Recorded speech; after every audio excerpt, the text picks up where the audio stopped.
The reality is the world lives still in two different configurations, one for the developed and one for the developing. In the developed world, there are many things we take for granted. The fact that it's easy for us to have an identity, passports, driver's licenses. It's easy for us to travel. It's easy for us to prove our creditworthiness and get credentials. It's easy for us to borrow money, get insurance, and to process payments. For example, if someone does a service for you, you can Venmo them something. You can send them a PayPal transaction. We take this for granted, and for the most part, it's part of our daily lives, just like breathing or drinking water.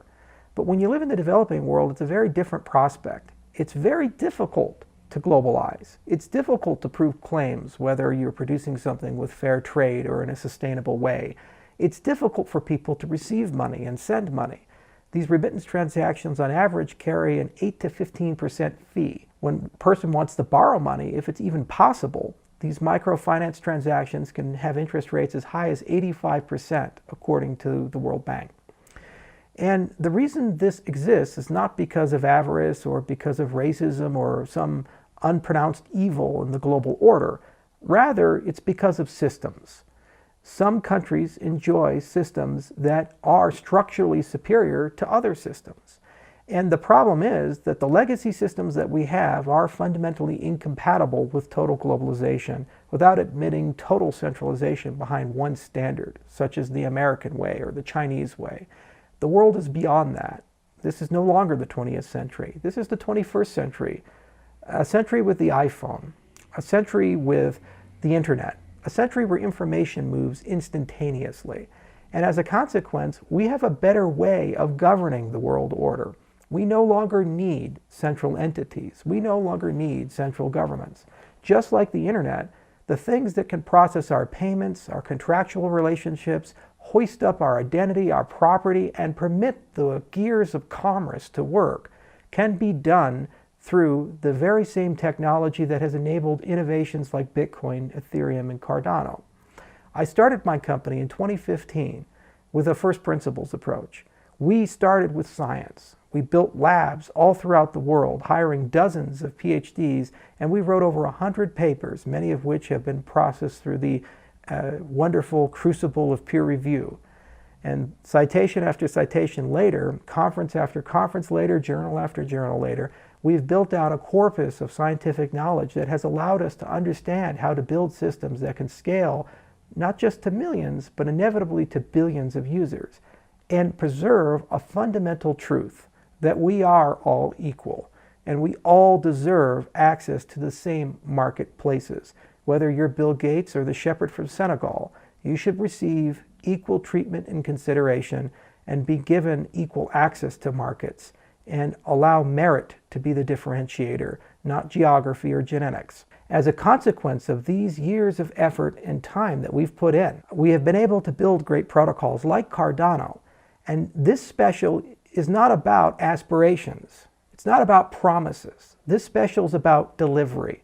For the past 4 years, our people have lived in Ethiopia and have traveled throughout the entire continent of Africa. Rwanda, Uganda, Tanzania, Nigeria, Kenya, all around, South Africa. No matter where the winds would take them, the promises and commitments and dreams were the same. We had the desire to spread our vision of how we can change the way the world works, from the top down to the bottom up, pushing power to the edges and allowing people to be their own bank, allowing people to have their own identity. And today, this special is showing all of you the fruits of our labors over the past 4 years. The flagship of which is a deal that we have closed with the Ministry of Education containing 5 million students using a technology called PRISM integrated in the Cardano blockchain. Every one of these students will have a digital ID called a DID, and that DID carries with it metadata that will travel with them throughout their entire academic life, and like those who left Facebook's clutches of the university into the real world, will actually follow them into the economic world. So as they graduate, as they go into the economy, eventually this infrastructure can be used for property, for payments, for voting, and all other manners of their economic life. And what's beautiful about this evergreen deal is it's extensible. Our priorities and goals are directly aligned with the vision and priorities and goals of the Ethiopian government.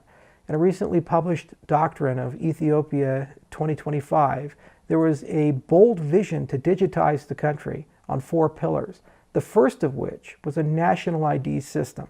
It is our belief that the work we have done here with PRISM and Cardano for these 5 million students will inevitably grow to be an inspiration and perhaps the system for 107 million Ethiopians, allowing them for the first time to globalize on equal terms with the United States, the European Union, China, and other modern developed economies. In addition to this system goes far beyond just identity.